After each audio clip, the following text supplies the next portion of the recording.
Let's be honest. Shopping, not my thing.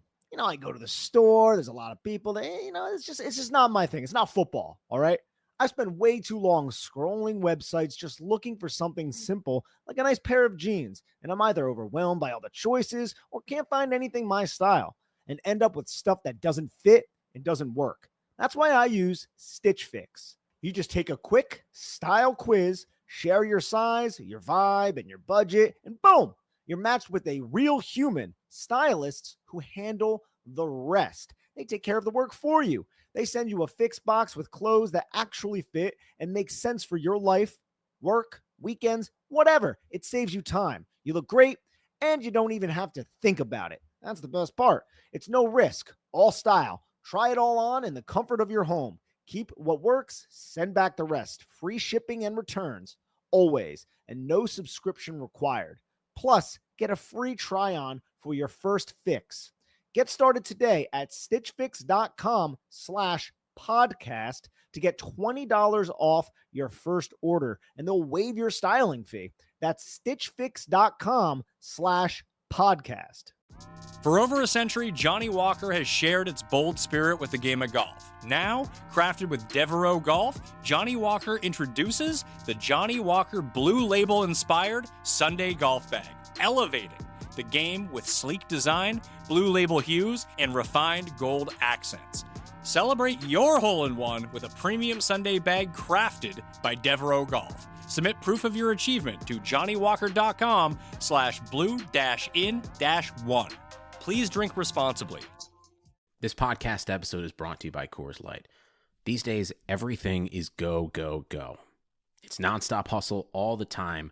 Work, friends, family, expect you to be on 24/7? Well, sometimes you just need to reach for a Coors Light because it's made to chill. Coors Light is cold lagered, cold filtered, and cold packaged. It's as crisp and refreshing as the Colorado Rockies. It is literally made to chill. Coors Light is the one I choose when I need to unwind. So when you want to hit reset, reach for the beer that's made to chill. Get Coors Light in the new look delivered straight to your door with Drizzly or Instacart. Celebrate responsibly. Coors Brewing Company, Golden, Colorado. This is Greg Olson, inviting you to check out my new Blue Wire podcast, TE1, where I interview tight ends throughout the history of the NFL who have helped revolutionize the position.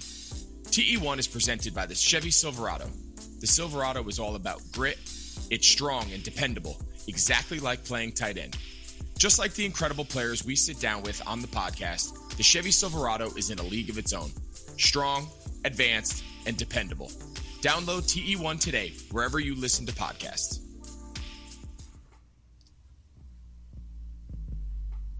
What's up, guys? This is the Uncontested podcast, covering the Oklahoma City Thunder. This podcast is ran by Jacob, Nick, Justin, Taylor, and Kamiar. Listen to future episodes on your favorite podcast streaming service like iTunes or Spotify. And don't forget to leave a 5-star rating. This is Lou Dort. You're listening to the Uncontested. What is up? Welcome to the Uncontested podcast. We are a part of the Blue Wire Podcast Network and the official pod of BoomtownHoops.com.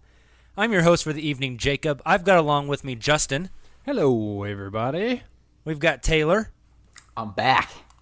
And we've got special guest joining us tonight, friend of the pod and Blue Wire family member Mike Vigil, co-host of the Timeline podcast. He's here to talk Phoenix Suns basketball and some OKC Suns trades.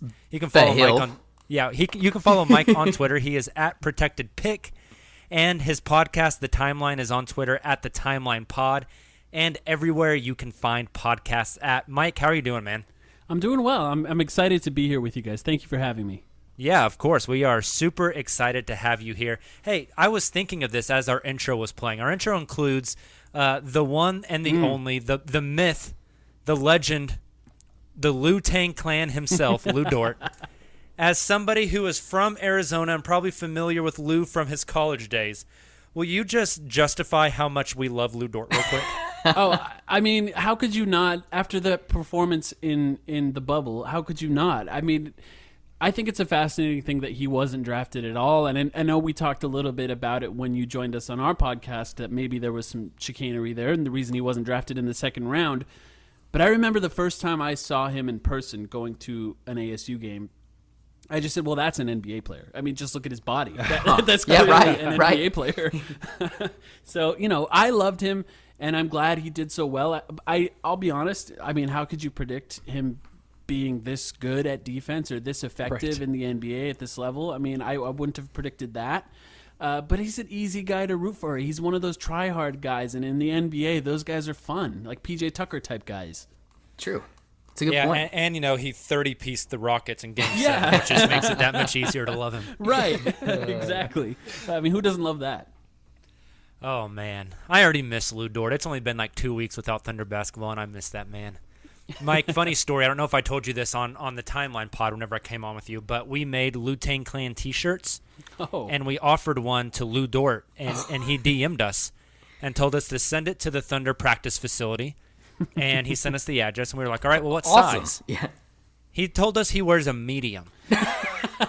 He's one of those guys. He 100% never wore that shirt. He Yes. gave that It was to for his, a girlfriend. friend or a nephew or something like that. Oh, man. I mean, look, I've never been uber athletic, but if I was, I'd probably wear pretty tight T-shirts. I mean, if you got Lou Dort's muscles, you're probably medium that's on fair. Lou Dort I might is a be a crop shmeem. Man. Barely covers his pecs, man. Like That Zeke. dude. Ezekiel Elliott type. Right. Yeah, right. Maybe that's Man. what he was going for. Yeah. He I wore it would on the like a football pick. field. I'm just saying. Oh man, I miss Lou Dort. All right, well, Mike, let's dive into some Phoenix talk here. Okay. We got to get the rundown on the Phoenix Suns before we get into some of these trade talks with you. So Okay, I want to start hold off. on. I gotta be honest though. So we had Mike and Sam on to preview the Phoenix Suns for our bubble preview series, and it was just kind of like, we're just excited we're here. It's gonna be I think it's gonna be fun, just great experience for our young guys. And then once it was over, I felt absolutely terrible because I felt like I jinxed Ober Jr. because it was announced shortly after. I was like, guys, I'm so sorry, but this pod is you guys aren't scheduled for another 2 weeks. I did this way too early. Something terrible is going to happen. And then Kelly goes and tears his ACL, or what was it? Well, he was injured already. But okay, fair. It was long But we enough felt like that he was coming there was back, an assumption that he was coming back. And right after we recorded, of course, and we did cover that maybe he wouldn't come back, but we kind of assumed that he would. But right after we recorded, of course, is when they announced that. When they announced it, so I felt like I jinxed you guys. But now here we are, and to your question, Jacob, for you, Mike, how does it feel to have the best team in the Western Conference? And hey, before you answer that, you hyped up Lou Dort to us. Just let me tell you, and I think I speak for all of us at the Uncontested, I would consider donating a testicle to get Mikal Bridges on this team. That dude can flat I would out also hoop. donate one of your testicles. There you go. There you go. Hey, I'm just saying, this is like getting paid to get a vasectomy, all right? He had an awesome bubble.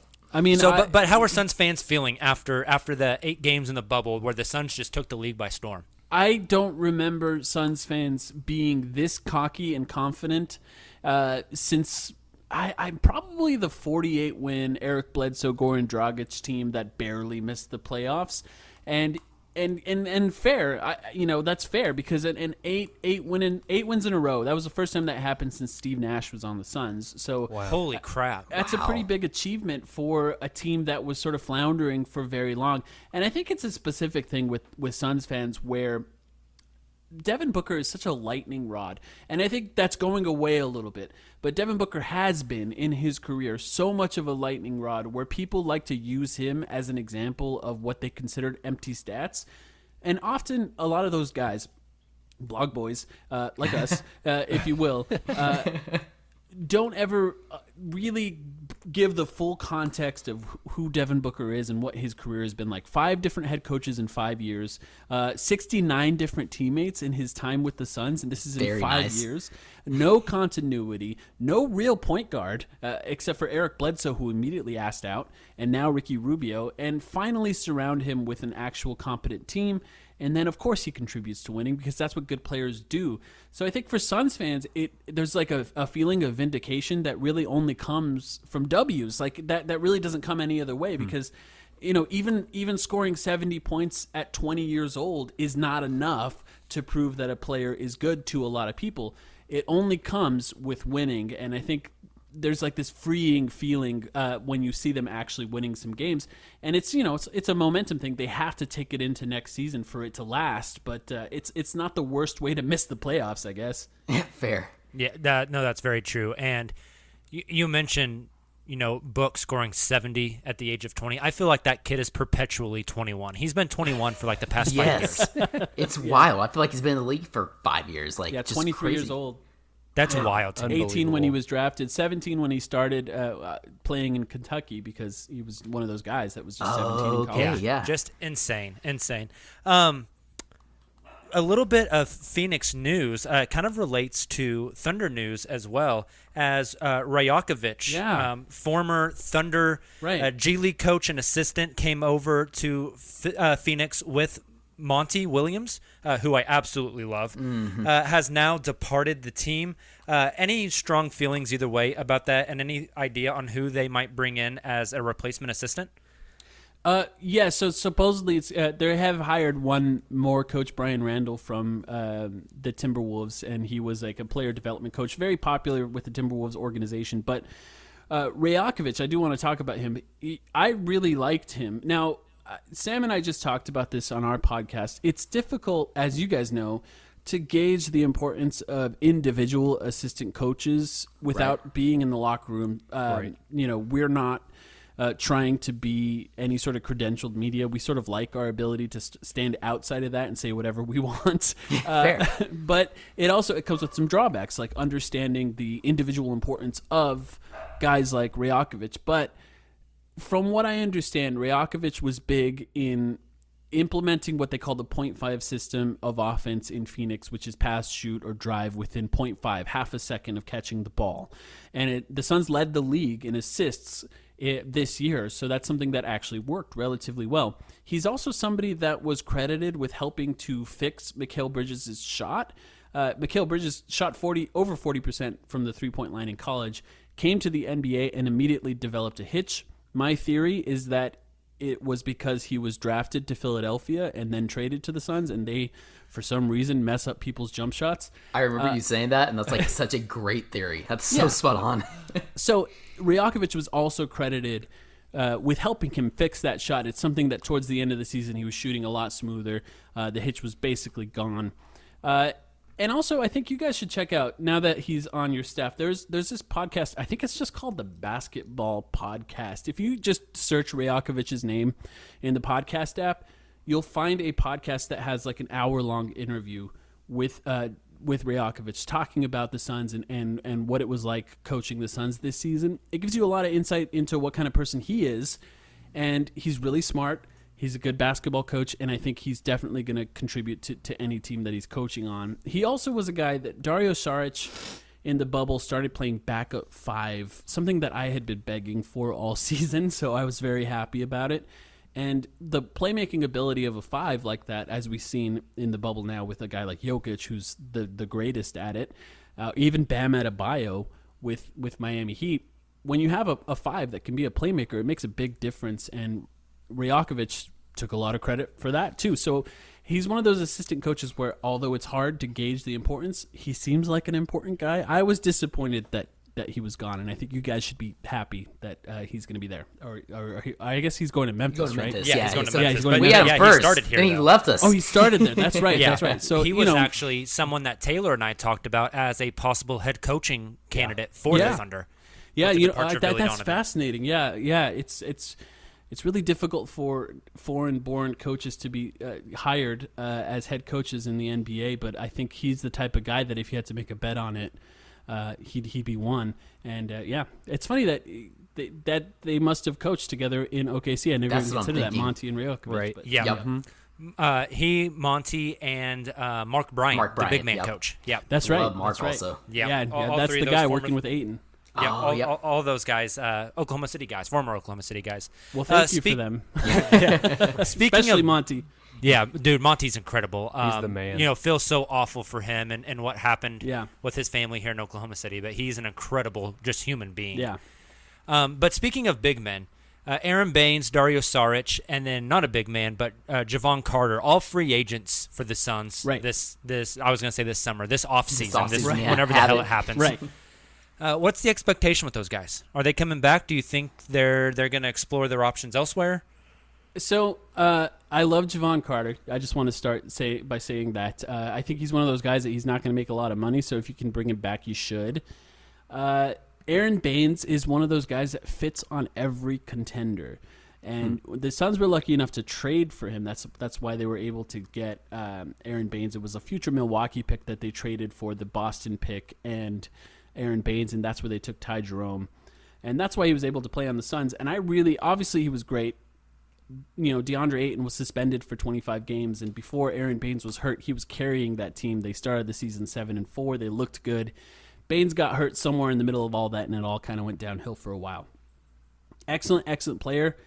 I think that he's not going to come back to the Suns, I have a feeling. It's not that I wouldn't want him to. I think he had a good impact on DeAndre Ayton, just playing against a guy like that every day in practice, learning how to screen from a guy who's like an expert moving screener. Baines in fan Aaron club. Baines. That's an important skill to learn. But I wouldn't be surprised if he was gone. Dario Saric, I think, is the interesting one. Basically every stop he's been at, he's had trouble finding the right role. And I think for me, what I talked about all season on our podcast is I think he's miscast as a power forward. I think the way the league is moving, he's more of a center, and you have to play him at center. He's not mobile enough to play a forward position at this point, and the type of playmaking that he provides is such a plus at center, not necessarily as much at forward. He found a role at backup center for the team. It's hard to look at the market and figure out if anywhere in the league he would start. So when we look at the market and say maybe he wouldn't start, maybe he would be willing to come back to the Suns as a backup center. Maybe not, but I have a feeling he's likely gone too, especially now that Darko Rajakovic is gone, because they seem to have a good relationship. But it wouldn't surprise me if all three of those guys were no longer on the team. Interesting. Along the same lines, Suns are going to have $20 million plus in cap space this summer. Yeah. What position do you think they are going to target to spend that money on? And I know you guys have been doing YouTube videos of kind of different players and how they fit with the Suns and just their overall value. Any guys that you like in this free agent class for the Suns to go out and target? So just to be clear on that cap space, that would include waiving the cap hold on all three of those guys that you just mentioned. So yes. In order to create that cap space, we're just going to assume all of those guys are gone. One of the biggest issues with the Suns this previous season, was the backup guard position, point guard position, and to be honest, shooting guard either. There really was no consistent backup guard for the Suns. You draft a guy like Ty Jerome, who's older, he's 21. You expect that hopefully he can contribute in his rookie year. He couldn't. He just couldn't, and that's okay. And Javon Carter, for all he can do on defense, is not a shot creator at all. He can't create for himself or others. I mean, he can lock a guy down if you need him to, and that's great. But what the Suns need is a consistent shot creator off the bench, and I think that's the most important thing. And even there's some scenarios where you look at a guy like Fred VanVleet, and you say, well, he's a free agent. If Ricky Rubio, who only played 26 minutes per game in the bubble, is willing to come off the bench, then you can start a guy like Fred VanVleet, and then you solve both of those problems. That's interesting. Yep. Yeah, he's a 26-year-old too, and Devin Booker only 23, as we're talking about how young he is. You can pair a guy like Fred VanVleet and Devin Booker up for the long haul, and Ricky Rubio, who's going to be turning 30 next year, maybe he's more of a backup point guard now. He was very good this season, and I'm not saying that he's destined to be a backup. He's good enough to start right now, but play them all three together and have multiple ball handlers out there, just like OKC. Exactly. I was going to say, as you guys know, having a starting quality backup point guard is a pretty valuable thing in today's NBA. So that's something to me, another shot creator is the biggest thing. And as I watch the playoffs, another guy who can play off ball too next to Devin Booker and still be able to create as well. would be ideal, because Ricky Rubio shot 41% on catch and shoot threes this last year, highest of his career. Wow, yeah. But still has no gravity because it's a slow shot and people would rather him shoot than anyone else on the team. Right. So, somebody that can move off the ball and shoot off of movement, I think would be ideal as well. There's some guys, Fred VanVleet, obviously that's like the high end. That would be waving all your cap holds and just crossing your fingers and hoping he's not maxed by the Knicks or something. Right. That's a good point. But there's cheaper guys. Like we talked about Alec Burks recently. I think Alec Burks is an interesting option because he seems like in your mind, he seems like he's like 25, but he's actually 30 or will be turning 30 soon. And he's found the right rhythm. He actually shoots better, interestingly, on pull-up threes than catch and shoots, but like he can create for himself. And, that's not an option that would improve the starting lineup like a Fred VanVleet option, but it would drastically improve the bench for the Suns. Yeah, it could be bench scoring, absolutely. Yeah, and the Suns actually had, of all lineups that played over 200 minutes, the Suns had the best lineup in net rating in the NBA. That's how bad the bench was. Right. The bench was really bad. And, DeAndre Ayton missing 25 games obviously makes a big difference there as well. But improving the backup guard position would have a massive impact on the Suns, where a lot of people would probably look at the team and not realize that. So, I think that's a huge, huge thing. And, there's other things too. Like, I personally am a huge fan of the two forwards starting, something Taylor we talked about when we joined you guys. But, there's Christian Wood. The Suns can look at Christian Wood. Davis Bertans, if you really want to go all in on a shooting lineup with Devin Booker and DeAndre Ayton. It's kind of fun. Yeah, That's it's a really fun idea. I just think... One guy that Jacob and I mentioned, and we're tweeting at Sam the other night, your co-host, Mike, is Jeremy Grant. Oh, man, we love Jeremy Grant. Yeah, I mean, he can. He just doesn't rebound though. It's so weird. Yeah, it is. No, weird. trust It's me, we know very that. Yeah. It's just bizarre. Like he had an entire playoff game where he played like 40 minutes and 0 rebounds. Yeah. It's so weird. But he'll have like 5 blocks or something. Like And it's just so it's crazy. athletic and good at cutting too, which is like almost like a similar thing to get a rebound as it is to cut. So Right. it's just a bizarre thing with him. So still would be a great addition. It's just. There's a balance there with the wings, and I have a feeling when we talk about trades, I'm going to get a little more into what those wings mean to me. But For sure. So it's, well, and earlier you mentioned, that Devin Booker hasn't had like a real point guard on his team. Well, trust me, Mike, we're going to talk about getting Devin Booker a real point guard. All right, we'll have that conversation. Don't worry about You that. can even have 2 of them if you want. Right. yeah, that's true. Awesome. Well, let's dive into some of those trades. But before we do, let's take a quick moment and tell our listeners about some of our sponsors for the week. Even though sports had a break, your business didn't. You have to keep moving, and that makes hiring more important than ever. Indeed is here to help. Indeed.com is the #1 job site in the world because Indeed gets you the best people fast.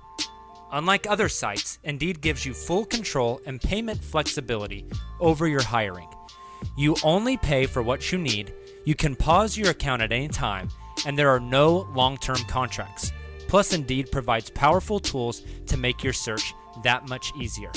Like sponsored jobs, which are shown to be 3.5 times more likely to result in a hire. With 73% of online job seekers visiting Indeed each month, Indeed is going to get you the important hire you need, just like they have for over 3 million businesses. And right now, Indeed is offering our listeners a free $75 credit to boost your job post, which means more quality candidates will see it, and fast. Try out with a free $75 credit at Indeed.com/BlueWire. This is their best available offer, so make sure you hit it up. Again, go right now to Indeed.com/BlueWire. Terms and conditions comply, and offer is only valid through September 30th. The wait is finally over. Football is back. I know our guy Mike is excited to watch Kyler Murray and DeAndre Hopkins. Oh, yeah. And even though he might not be at the game this year, he can still be in on the action at BetOnline, and so can you. BetOnline is going the extra mile to make sure you can get in on every possible chance to win this season. From game spreads and totals to team, player, and coaching props, BetOnline gives you more options to wager than anywhere else. You can get in on their season opening bonuses today and start off wagering on wins, division, and championship futures all day, every day. Head to Bet Online today and take advantage of all the great sign-up bonuses. Don't forget to use code BLUEWIRE at betonline.ag. That's Blue Wire, all one word. Bet Online, your online sportsbook experts.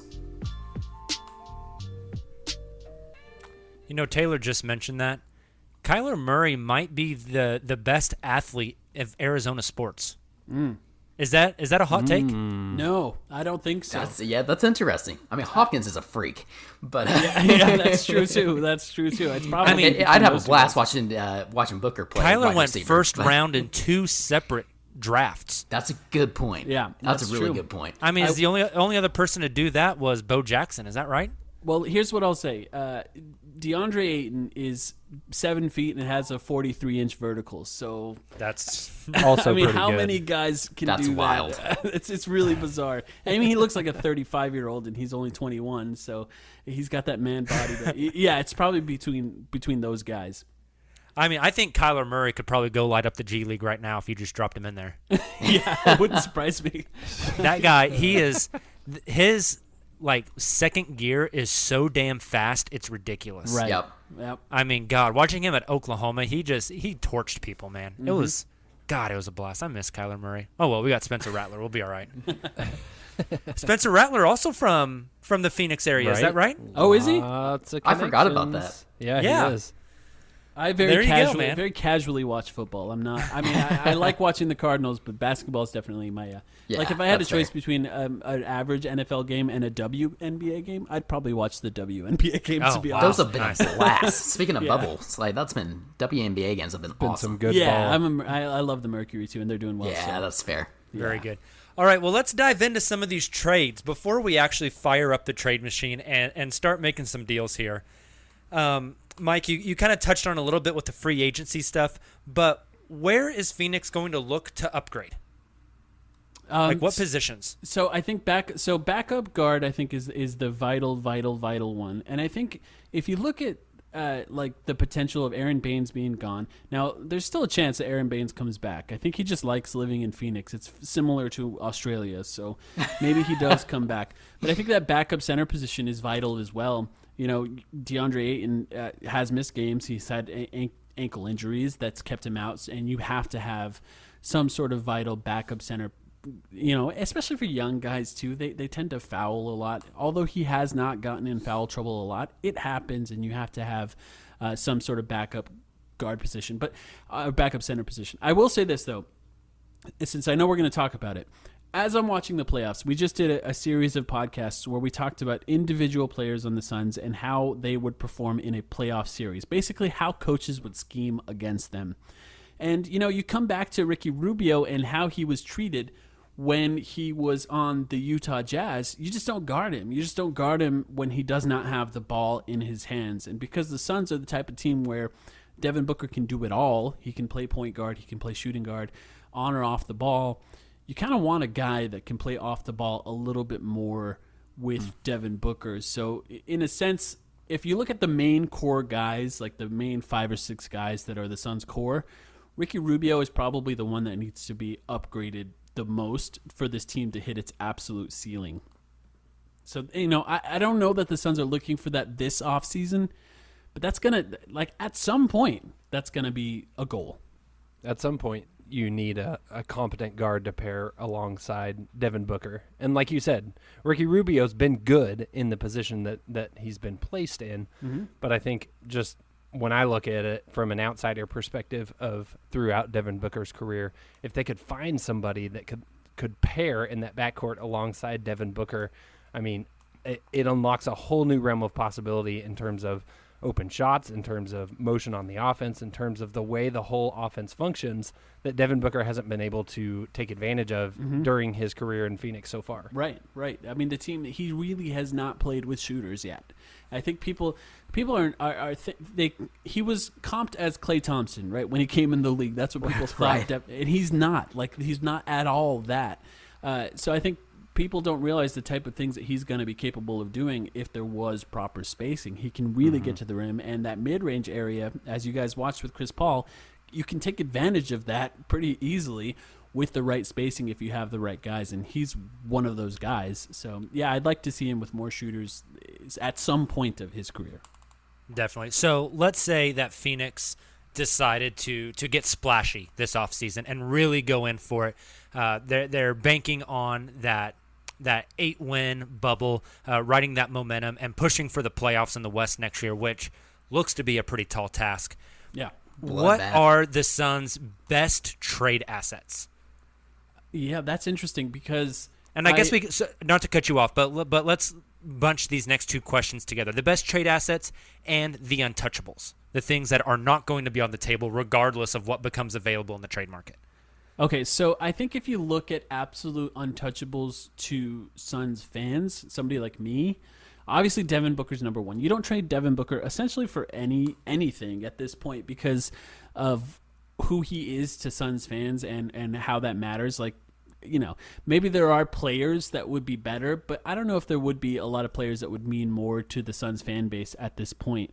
There's so much there of us sort of risking our online reputations on defending him over and over and over again. You guys are invested in him, man. Absolutely, and you're going to see him grow like right in front of your eyes. That's fun.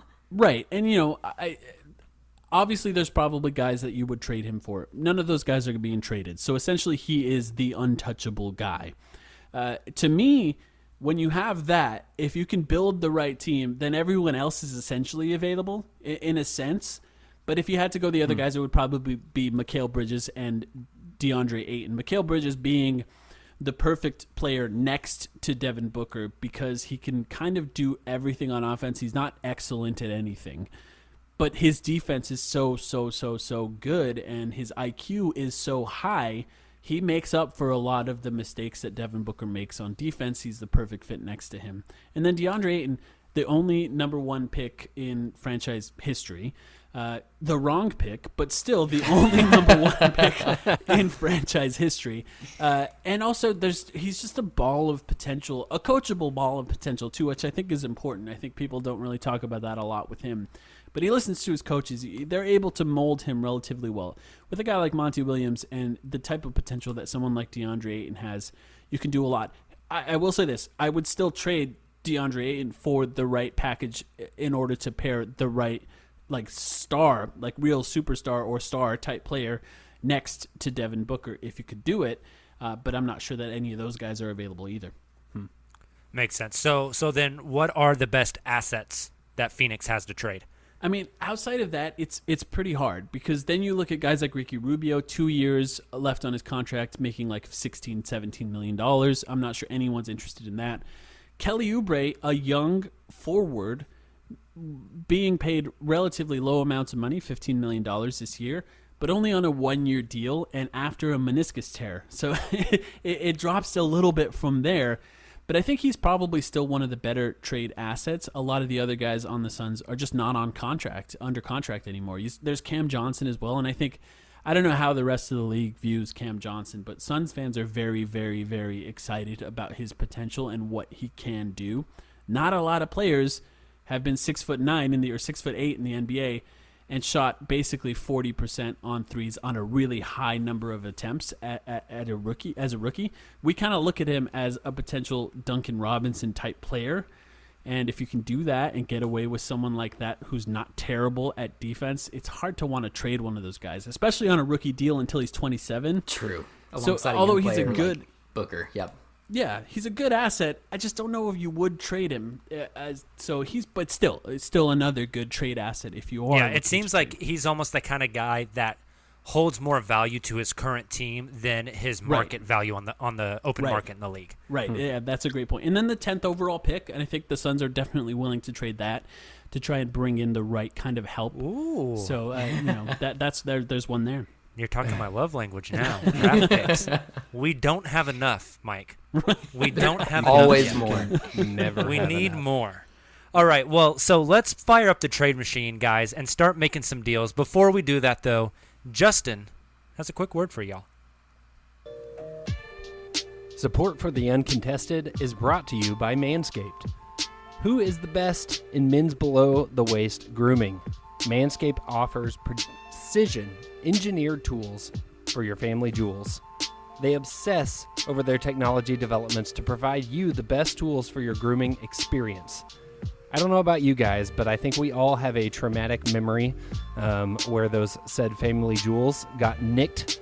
Maybe there was blood involved, maybe a 911 call. I'm not here to judge, but that's why Manscaped has redesigned the electric trimmer. The Manscaped engineering team spent 18 months perfecting the greatest ball hair trimmer ever created. And they just released the new and improved Lawnmower 3.0. Their third-generation trimmer features a cutting-edge ceramic blade to reduce grooming accidents thanks to advanced skin-safe technology pioneered by Manscaped. When I tell you this is premium, I mean premium. The battery will last up to 90 minutes. That's a lot of ball shaving. The waterproof technology allows you to groom in the shower, 2-for-1 special. One of the coolest features is the LED light, which illuminates grooming areas for a closer and more precise trim. They've also upgraded to a 7,000 RPM motor with quiet stroke technology. And let's not forget about the charging stand. Show your mower off loud and proud, because this intelligently designed stand is a convenient charging dock powered by a USB. If you're listening to me speak right now, I want you to experience it firsthand yourself. Trim that junk of yours. Get 20% off plus free shipping with the code UNCONTESTED20 at manscaped.com. Your balls will thank you. 20% off and free shipping with the code UNCONTESTED20 at manscaped.com. That's 20% off with free shipping at manscaped.com with code UNCONTESTED20.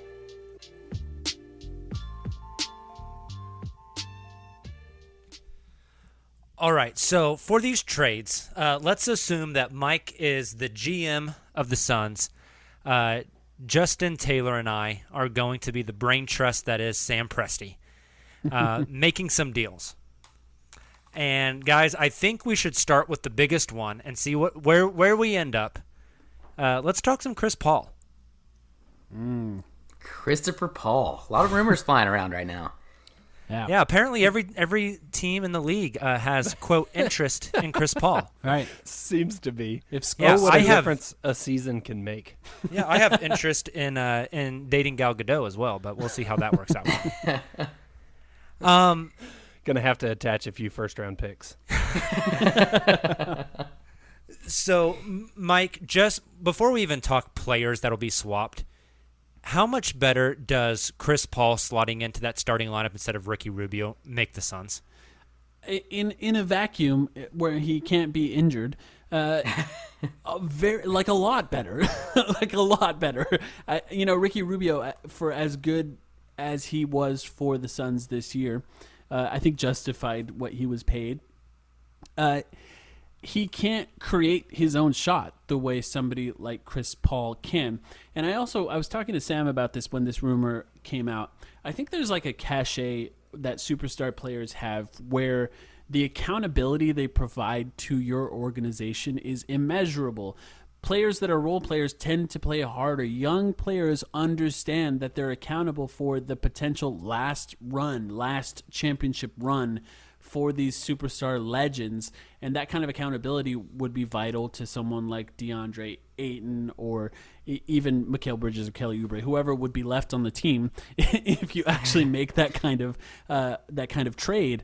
But yeah, I think he would make a massive, massive difference, and I'm still terrified of it, I will say, but I think he would make a huge difference. Well, you mentioned the kind of the intangibles, the leadership aspects. I think Justin, Taylor, and I can vouch. Absolutely. For Chris our young Paul's guys, one of the best leaders, not as on a basketball court, but as a human being, I think I've ever witnessed. I mean, just seeing how he invested, and we've talked a lot about this on this podcast, but into those young guys, obviously Shea, but even guys like Darius Baisley, the rookie, the unknown rookie who came out of New Balance, not even a New Balance internship. Lou Dort even, who is integral in boosting his confidence, especially during the playoffs, but even throughout his entire process, going from an undrafted rookie playing the G League and then eventually getting on to the team on a two-way contract, but not even practicing with the team. Chris Paul was very, very important in kind of coaching Lou up and getting him game ready with him not being able to practice with the Thunder to save those days. Right. I think, like you mentioned, a guy like DeAndre Ayton, a guy like Chris Paul really could, I don't want to say, could really encourage him, kind of maybe, like you said, maybe mature him a little bit. Yeah. Not that I don't think he's immature, no. but That's a good word for it. I totally agree with that. Yeah. I mean, I've seen the way he talks to big men, and I will be honest, a lot of times that is not the greatest way to coach DeAndre Ayton. He's a little sensitive.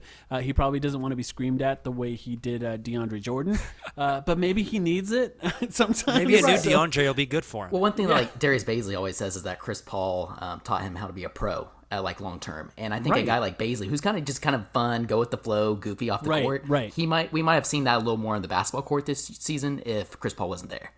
Yeah, absolutely. Yeah, and I think that's something, like I said, you can't really measure it, but it's there. It's obvious every time. You know, like I use the example of J.R. Smith wouldn't have been effective on any team in the NBA, but LeBron James somehow extended his career because when you play next to LeBron James, you understand what that means, and that means you focus a little bit more. So, you know, that's the kind of thing that even a guy like Chris Paul can do. So I think it would make a massive difference. Now, Mike, before we throw out these hypothetical trades, just to kind of ease you into the idea, a fun exercise you guys can do this offseason is go back to about a year ago when we traded for Chris Paul. Justin, Jacob, myself, Kamiar, and Nick, we were not nearly as high. And I was just about to on bring Chris this Paul. up.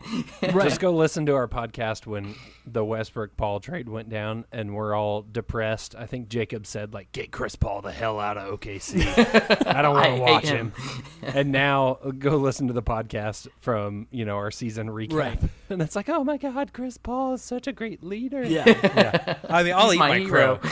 But, I mean, Chris Paul just, as a man, the guy that got the bubble back, right, got basketball back for us. His leadership in the bubble whenever we were facing, like, losing everybody, whenever the Bucks sat out, the guy on the forefront of, like, champion the social justice changes everything. Chris Paul is a guy that would 100% have my vote for political office, like, in a heartbeat. He's a natural leader, and I really, really, really respect that guy a lot. With that being said, let's trade him. Justin, why don't you fire us up with the Chris Paul trade? What are you looking at to start with, and then obviously Mike's gonna counter back. Jesus, I can't speak. Kind of gonna counter us back. But let's start talking through a Chris Paul deal here. Well, let's be honest. My ideal trade return is some more draft picks. We joked about it earlier, but let's just... It wasn't a joke. Let's just stack it high. So it basically comes down to how do you match salary and then give us all your draft picks.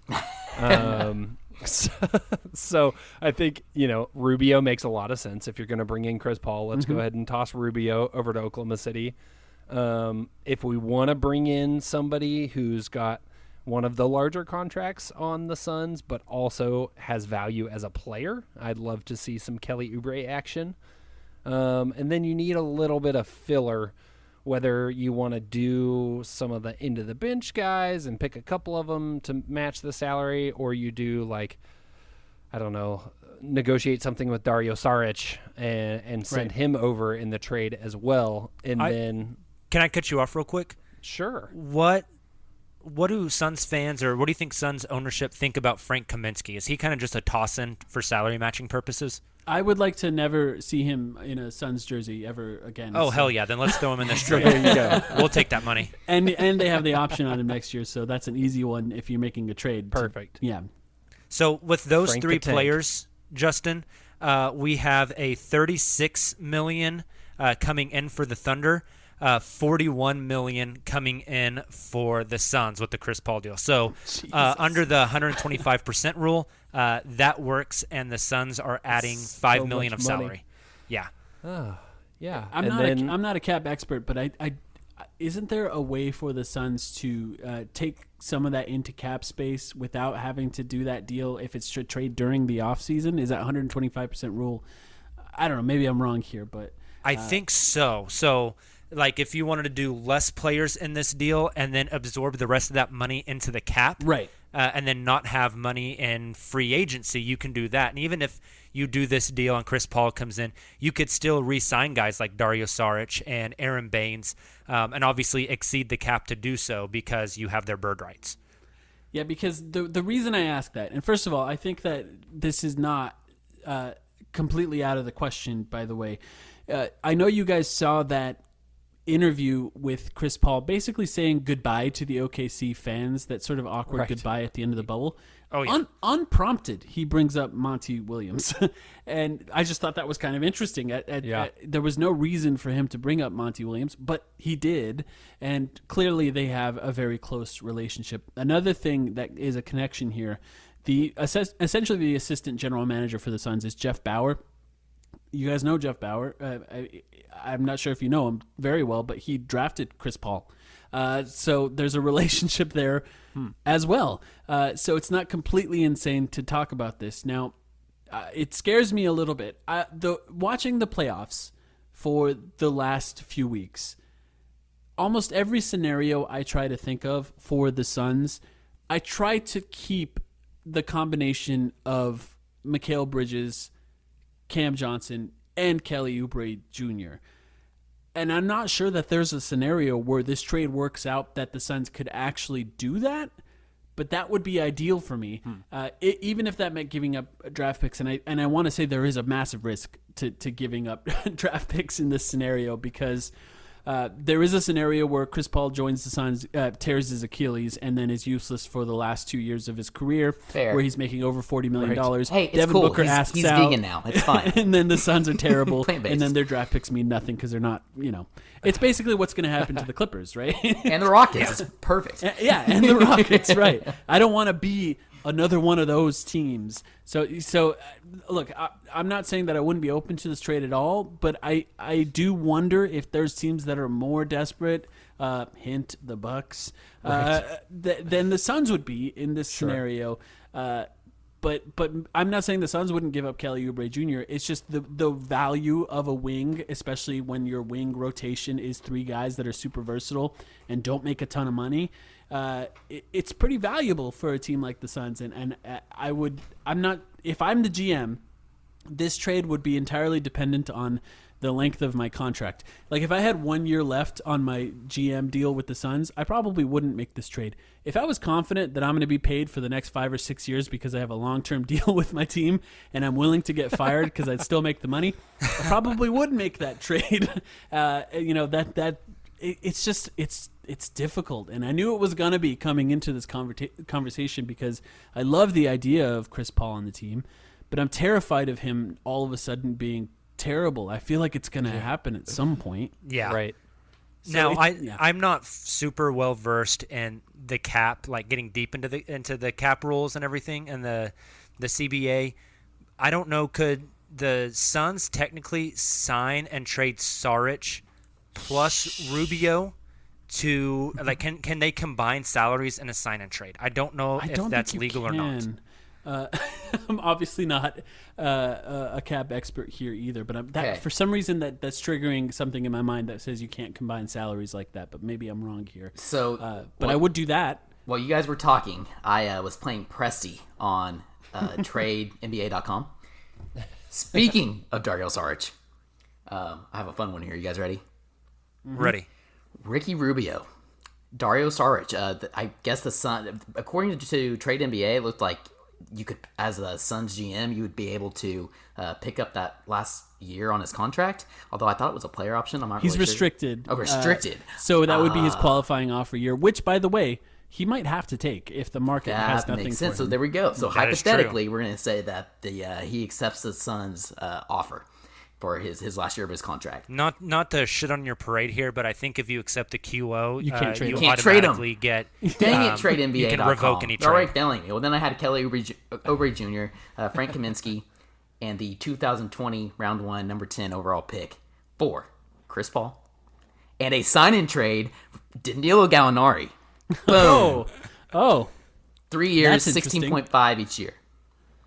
that's interesting. I mean, if you're getting rid of Kelly Oubre Jr. in that scenario, at least you'd have somebody who's a good player right now.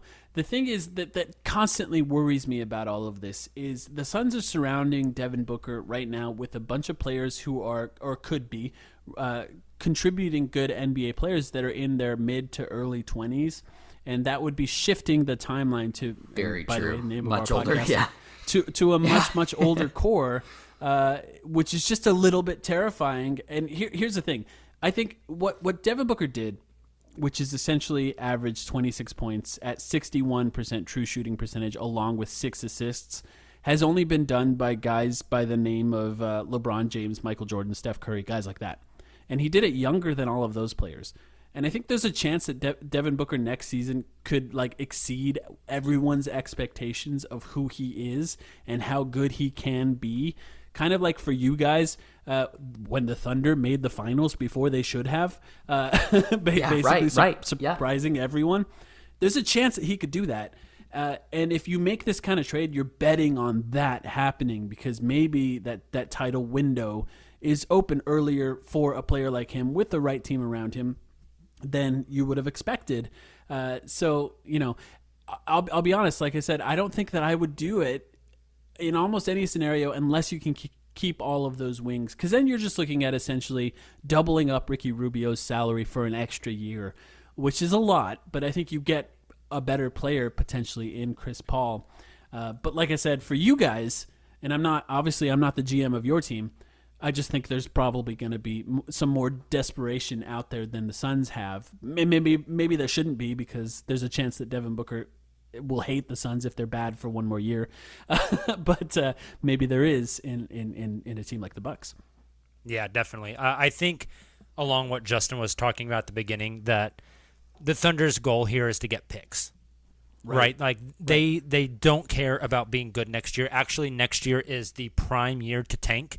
Everybody in the West wants to make the playoffs next year, and the 2021 draft class is good. Next year is the ideal year for OKC to tank.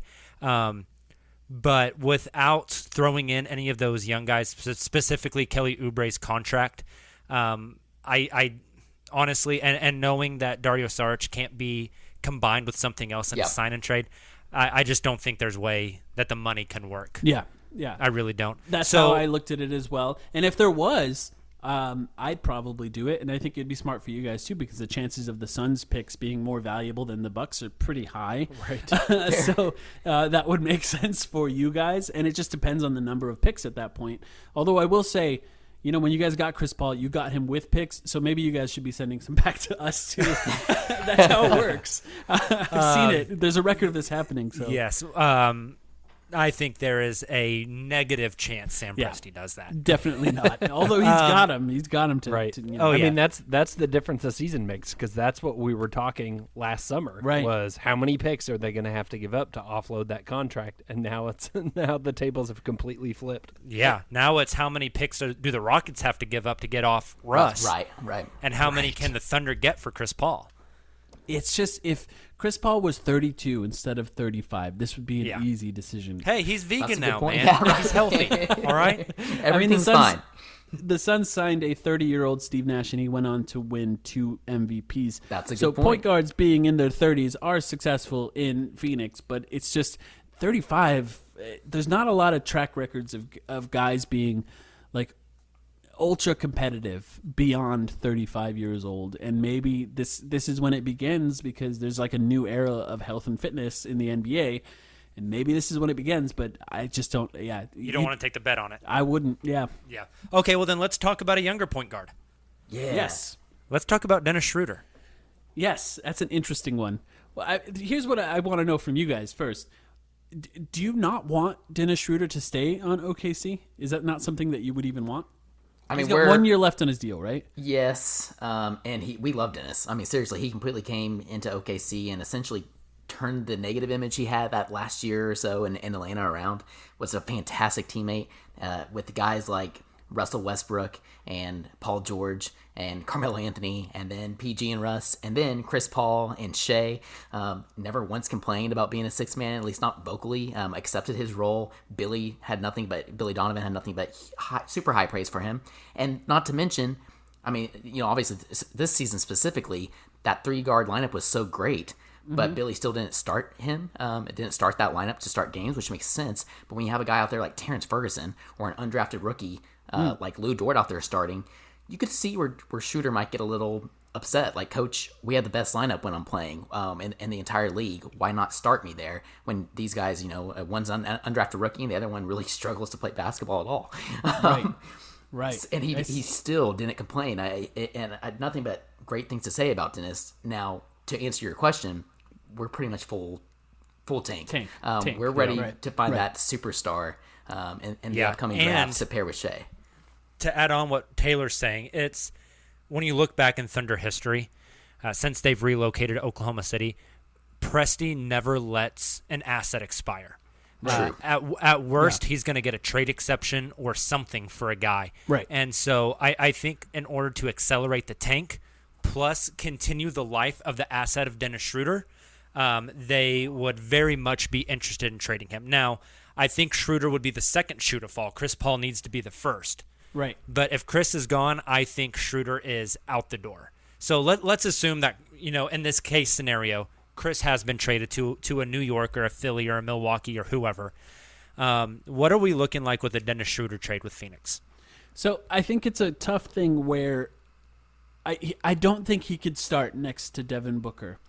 Offensively, I really love that. And it's hard not to love, although maybe a little too many mid-range shots, for like the ideal offensive point guard next to Devin Booker. But I think that with Devin Booker's defensive struggles, you need a guy like Ricky Rubio defensively to start next to Devin Booker, which very much limits the type of guys that you could get in Phoenix. But I will say, if Dennis Schroeder was one of those guys that was willing to come off the bench for another year, then maybe you would do it. I just doubt that he is. But I do look at the league and I wonder, like, how many teams are out there that would actually start him. I don't see many that would start Schroeder right now. So I think there's a scenario where in the bubble, the Suns were starting Mikal Bridges and Cam Johnson at forward, and it went really well. Like, obviously, 8-0 went really well, but Cam Johnson exceeded expectations. If the Suns are looking at Kelly Oubre's impending free agency and saying, I don't know if we want to do this, I don't know if we want to commit the kind of salary to Kelly Oubre that it would take to keep him, then I think there's like a chance that they would look to trade Kelly for either a forward that could replace him or a player like Dennis Schroeder that would fill the backup guard position that I was talking about that the Suns desperately need to fill. But it's a similar situation where both guys want to start, and it's just a question about what they're willing to do for what teams. Like, obviously, Schroeder will come off the bench for Chris Paul. I'm not sure he would do that for Ricky Rubio, though. Yeah, that's a good point. Rare. Yeah. Yep. So I love the idea. Like, if this was 2K, I'd do that swap if you guys would be willing to do that, because it's just an interesting idea. But I just, these guys' egos come into play here a lot of times, and I wonder, what would you guys be looking for Schroeder? So I've concocted one here that maybe works, maybe doesn't. You kind of tell me. I have two here, actually. One would be Oubre Jr. to the Thunder for Dennis Schroeder, and you guys could take a flyer. I don't know if you'd have any interest in this at all. Take a flyer on Terrence Ferguson, who's going into the last year of his rookie deal, only making $3.9 million. Has proven to be a good shooter, but this past year just was not good. He is a good defender and a as good well. defender at times. Yeah, and add some depth at that wing. He kind of is a very cheap replacement for Oubre Jr. And you get Schroeder. I think the Thunder would be looking for a pick in return, though. Right. It wouldn't have to be the 2020 pick, the number 10 pick. It could be like a future protected pick. But I think they would want a pick in return. Would something like Ferguson and Schroeder for Oubre and, let's say, the Suns' 2021 first-rounder top 10 protected? That's fascinating. Yeah. Does that make much sense for Phoenix? Yeah, and I think salary-wise, it kind of fits perfectly as far as... Yeah, it adds $5 million in salary to the Suns. So you could even toss in a Frank Kaminsky to even that salary out perfectly. And the Suns take in no money in that deal. So that's so fascinating. I personally, like I was talking about, with watching the 2020 playoffs, I'm sort of desperate to keep the three-wing lineup with the Suns. So I would say, just from a general perspective, that I would not do that. But if there's an understanding that the Suns want to go forward with Cam Johnson in the starting lineup, which to me would make Kelly Oubre Jr. expendable in some sense, and there was an understanding of Dennis Schroeder, his willingness to come off the bench, maybe even playing for a potential future starting spot with the Suns going forward after Ricky Rubio. Either maybe he's traded in the future and they make room for Dennis Schroeder in that starting spot if he can prove to be a plus defender at his position, that kind of thing, then maybe I would do it. I just think there's so many qualifiers there that I just had to say that it would be like an easy no for me. It's hard to say no there because I love the idea. Like Schroeder is he's the best backup point guard in the NBA right now. And I would love to have the best backup point guard in the NBA. I just doubt he'd be willing to do that on the Suns. For sure. Let's say, I have another one. Let's say that Schroeder was willing to come over and play off the bench, but he's going to get like 30 minutes a night, maybe running even some 3-guard lineup with Rubio, Schroeder, and Booker. This one I might be stretching, and this is why we have you on the podcast, so you can check me and tell me that I'm a dumbass and that we need to stop.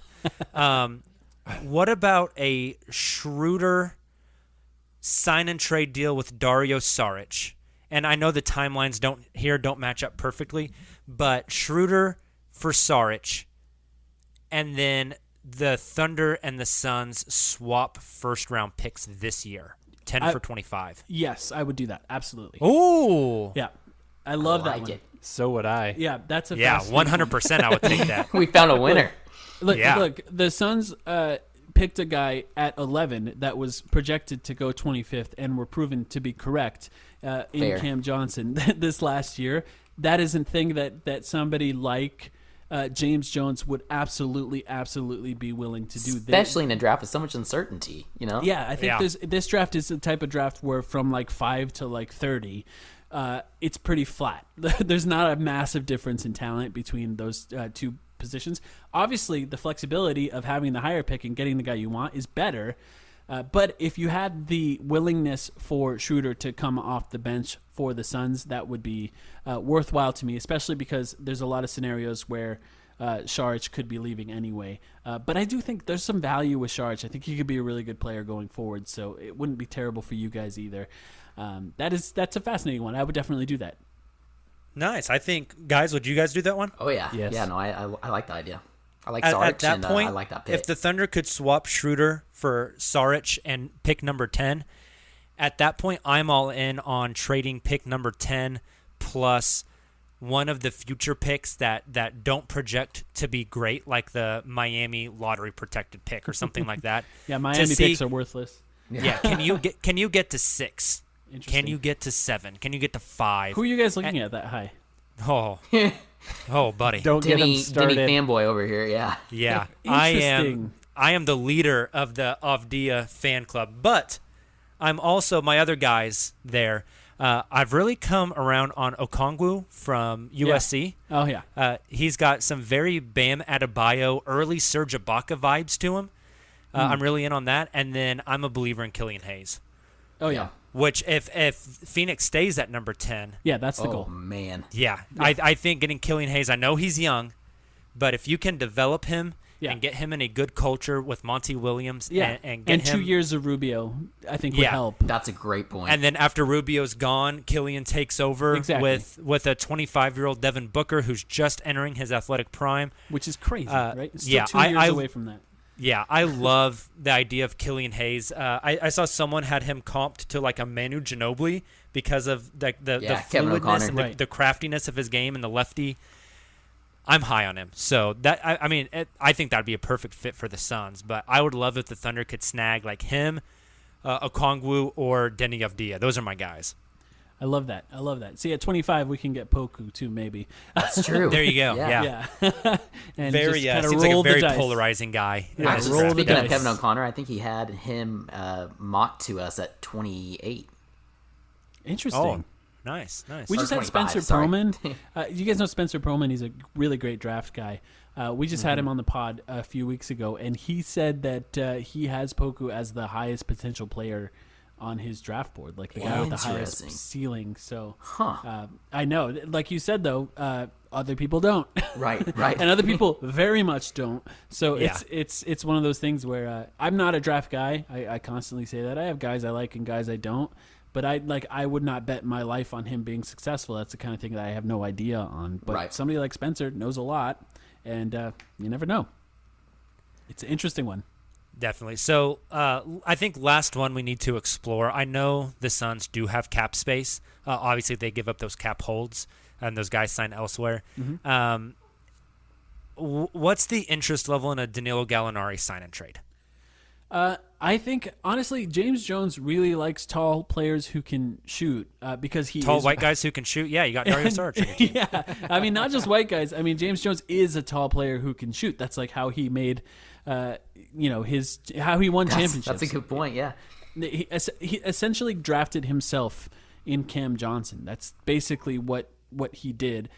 So I wouldn't be surprised if they were looking for that. Now, if we're playing the scenario out where I'm the general manager of the Suns, I want uber athletic wings to play both forward positions next to Devin Booker and DeAndre Ayton because of their ability to play sort of a scramble style of defense, Toronto style of defense, if you will, or a Miami style of defense where you can sort of hedge and recover really quickly. So I wouldn't want someone like Danilo Gallinari, but I think there's a scenario where he absolutely makes the Suns a lot better. It's just not my style that I would want to build around Devin Booker and DeAndre Ayton. And I'm just one of those guys that feels kind of strongly about that style being the future of this team.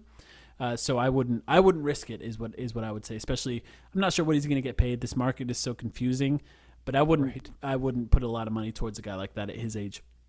Definitely. I think the most likely scenario for Gallinari is a sign and trade to somebody who doesn't have cap space this offseason. Right.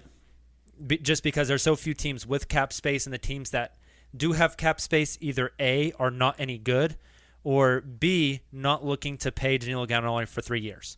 Right? The only deal I could find that would make any sort of sense is if Phoenix agreed to like 3 year, $45 million for Gallo, so 15 a year, and you just do a straight swap for Oubre Jr. again, which is kind of the guy that's been in the center of our talks all night. But the Suns could do that without making that trade, though. They have the cap exactly. space. They have the cap space to do so, yeah. One thing I will say, though, is Devin Booker's dad was a professional basketball player in Europe when he was young, and if there are OKC fans out there, just Google Gallinari Booker. You'll find a picture of Danilo Gallinari when he was like 17 in like skater gear, and Devin Booker when he's like 6 years old. That's incredible. With the two of them. Devin Booker's dad played with Gallinari when he was very, very, very young. Wow. And that's awesome. Justin, will you find it and tweet it from the account? Yeah. Booker and Gallinari have been friends for a long, long time, basically. That's since really cool. Devin Booker was a child. So I'm not overly against the idea of them playing together. I think there's a little bit of nostalgia there that I think they would enjoy it. But it's just, to me, there's a challenge with building around Devin Booker because of how good he is offensively and how much of a negative he's been in his career defensively. I think he will get better over the course of his career as he gets stronger and older and understands the league a little better and has some stability. But ultimately, you have to surround him with very athletic, good, smart defenders in order to make up for those downfalls. And Gallinari just isn't one of those guys. Yeah, definitely. Again, which is why I think Taylor and I went back to the Jeremy Grant discussion earlier. Right. He makes a ton of sense. Yeah. All right. Well, with all that being said, I think that's all the guys that we probably want to discuss in Thunder trades. It seems like the one that we could really all agree on, Schroeder for a Dario Saric sign and trade, and the two teams swap first-round picks this year. I think the Thunder would be ecstatic to make that deal. Yeah, that's a fascinating one. It's a risk, obviously, 1 year of Schroeder with the Suns, but I think they'd be so good next year, and it'd be fun to watch. So I will say this, just if we're going to end it here soon, I want to say I'm glad we're all on the same page with OKC making room for another team to be in the playoffs next year. Because ideally, that's fair. That's the Suns. Yes. Man, the West is going to be a bloodbath next year. Yeah. Like, what Western Conference team is not, like, actively pushing to make the playoffs? That's the crazy part. It might part. just be you guys, just like you said. Literally, yep. Mm-hmm. Hey, again, it's the perfect year to tank for the Thunder. Like, you could not script it any better. Tank, get that number one pick, get Cade Cunningham, and then we'll just come back. And we still got, like, 35 picks after that. Right. I'm ready. I'm gonna keep it. I never let podcasts end at an hour, and I'm sorry for that. But Is SGA the only untradeable guy in your mind? Just Shea? I mean, you could put Dort there because he makes so little, obviously, but I don't know. You want to be completely honest? Mm-hmm.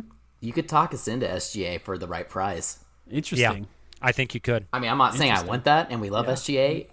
Right. But he very much seems to be a really, really good number 2 if you can find that number 1, right? Hey, we need a number 2, so. And oh my gosh, can you imagine those two together? I would love it. I mean, that's the perfect guy that I'm talking about. I'd become a Suns Lank. fan until the Thunder got better again. Yeah, length and We would IQ. never have to do Blue Chew ads again. No, here's my argument on Shea. Yes, I do think he's going to end up being a number 2 player on a really good team. I think he is your CJ McCollum. I think he is your Chris Middleton type of player. I traditionally am conservative with assets. I'm not rolling the dice and giving up my number 2 guy in the hopes that I can get my number 1 guy and then go find another number 2 guy. Exactly. I've already got the number 2 guy. I'm going to hold on to him and use the countless other assets I have to go find my number 1 guy. That's kind of where I'm at. Yeah. I have a firm belief that the Suns being bad, although was bad for Devin Booker's reputation, it also allowed him to be a super, super, super high usage player at an early point in his career. And that meant that at 20 years old, scoring 70 points, he was facing double and triple teams. That's what allowed him to be the player that he is now. And I think for your team, having SGA now with maybe without Chris Paul and maybe without Dennis Schroeder, now all of a sudden SGA can be like a 30-35% usage rate guy, and it will be ugly at first, and people will trash him a little bit on Twitter when he struggles. But if you're trying to develop him into the best possible player that he can be, that's a good way to do fire it. A little bit. That's a good point. Definitely. It's a good way to do it. So I'm looking forward to seeing how he develops. I'm a big fan. We are too. I know somebody, maybe from The Athletic, floated the idea of who says no on a Shea for the number 2 overall pick in 2020 to Golden State. Please don't do I that. say no I because I don't want him in Golden State. I say no. I know I'm not either of the teams, but I don't want to see that. Please don't. Yeah, right. I don't. I mean, if you have the chance to get Anthony Edwards, that's exciting. But again, I don't want to roll the dice on your number 2 guy, hoping you can get your number 1 guy. Yeah. Besides that, I think everybody on the Thunder is available. I think Lou Dort could be available, although, like you mentioned, his contract may be the best contract in the league. What if you got Pascal there too, and then you have Pascal and Dort next to each other at your forward position? Gosh. Can you imagine how crazy that would be? I mean, that's 2 linebackers. You got Baisley too. Yeah. Thunder fans are really, really high on Darius Baisley after his bubble performance. Right, he was good, There's a lot of hope in him. People see some Pascal Siakam in Baisley as far as be able to grab it off the rim and go, a little bit of handle, a little bit of feel for the game. Some pull-ups. He also just turned 20. Yeah. Very, very young player. And so a lot of Thunder fans are high on him, but I don't think he's off the table by any means either. I think in the right deal, anybody on this team could be had. Yeah. I'm fundamentally against the idea of trading Shea, partially because I'm a homer and I like him. Right. And the other part is, again, just because I don't want to risk the asset. Yeah. You have too many other assets to find your number 1 guy. Exactly. I think Shea's probably next to untouchable. Baisley and Dort, highly unlikely, and everybody else, free game. At least give him a year to find out what he can do with all that pressure. True. Exactly. I think that, and I think that's how the Thunder front office feel as well. Is Shea was awesome this year. He had a surefire Hall of Famer, maybe the best thinker of the game ever on his team. Let's put Shea full-time at the point guard position where he doesn't have the Chris Paul next to him and really put him under the microscope and see what comes out of Season 3. Absolutely. I think that's really the idea of what they want to see from Shea. And then if you aren't super impressed, you can still deal him after next season before his rookie contract ends and his first big extension kicks in. You still have that opportunity. Yeah. But I think they want to see what does he look like when he doesn't have the surefire Hall of Famer Chris Paul next to him. Well, I can tell you this. If Suns fans make it this far into this podcast, they're going to be making up a bunch of fake trades for Shea. SGA now. Oh man, yeah, we love Shea. He's hey, and if you got Shea and Oubre Jr., you'd have 2 Converse guys on your team. All you'd have to do is go get Draymond Green. That'd be fun. That's yeah, right. that's right. No thanks. Well, we're both gonna pass on that one. Yeah. Yeah. Awesome. Well, guys, any parting thoughts before we hop off of here? Nothing for Thanks me. for coming on, Mike. Yeah, I appreciate you guys. always a having fun me. time at the timeline, guys. Yeah, appreciate it. And I gotta say, outside of the Thunder, I've become a very big Phoenix fan. I like the team you guys have. Like I said, I might be willing to give up a testicle for Mikal Bridges. You guys got a really good one there. He's my favorite player. I'm very impressed. Yeah, he reminds me defensively of an Andre Robertson a little bit, which I always had a soft spot in my heart for Dre. Right. And so I'm a big fan of those types of guys. So Yeah, we kind of comp him to Shane Battier, like that championship level Shane Battier player. So I like that. Yeah, I think he can get there. The scoring has to go up a little bit, but I believe it will. Yeah, he's a very fun player. Really good cutter too. Yeah, which, one of the best. Yeah, which is very, very helpful when you got guys with gravity like Devin Booker. So, all right, well, we will hop off of here. Thank you guys so much if you made it all the way through this episode for tuning in. Thank you again to Mike for joining us. If you guys have not already, do yourself the favor and go follow Mike's podcast. They are at The Timeline Pod. You can also find Mike on Twitter at Protected Pick. You can find their podcast anywhere you download your podcast from. We will be back with you again Sunday night, or I guess Monday morning for those of you who go to bed at a reasonable hour with our next episode. We probably will spend a good amount of time crapping on the Los Angeles Clippers, so you should tune in for that because all those picks, man, all those picks for a second-round exit, it's going to be incredible. Thank you to Justin and Taylor for hopping on as well. You guys have a great rest of your week. Have a good weekend, and we will talk to you soon. Thunder up.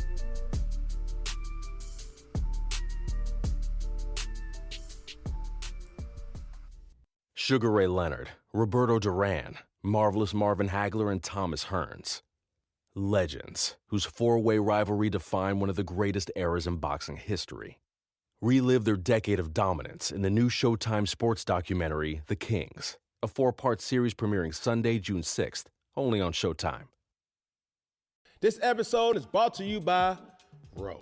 Confidence is everything. Women can sense it, and trust me, they love it. But if you're in your head worried about performance, that swag, unfortunately, gentlemen, is gone. Rose Sparks keeps you ready. When the moment hits, you can step up like a superhero and handle your business. No doubt, just confidence. Fellas, Rose Sparks gets you ready fast, dissolving under your tongue and working in 15 minutes on average. No waiting, no missing the moment, plus it stays active up to 36 hours. So when the mood hits, you can go back to back to back, round after round after round. Ro connects guys with medical provider 100% online, so there's no awkward conversation with in-person providers.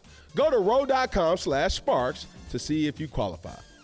If prescribed, new sexual health patients gets $15 off Sparks on reoccurring plan. Connect with the provider at ro.co/fourth to find out if prescriptions Ro Sparks are right for you. That's ro.co/fourth for $15 off your first order. If approved, treatment ships directly to their door. Compounded drugs are permitted to be prescribed under federal law, but are not FDA approved and do not undergo FDA safety, effectiveness, and or manufacturing review. For full safety information, go to ro.co/safety info.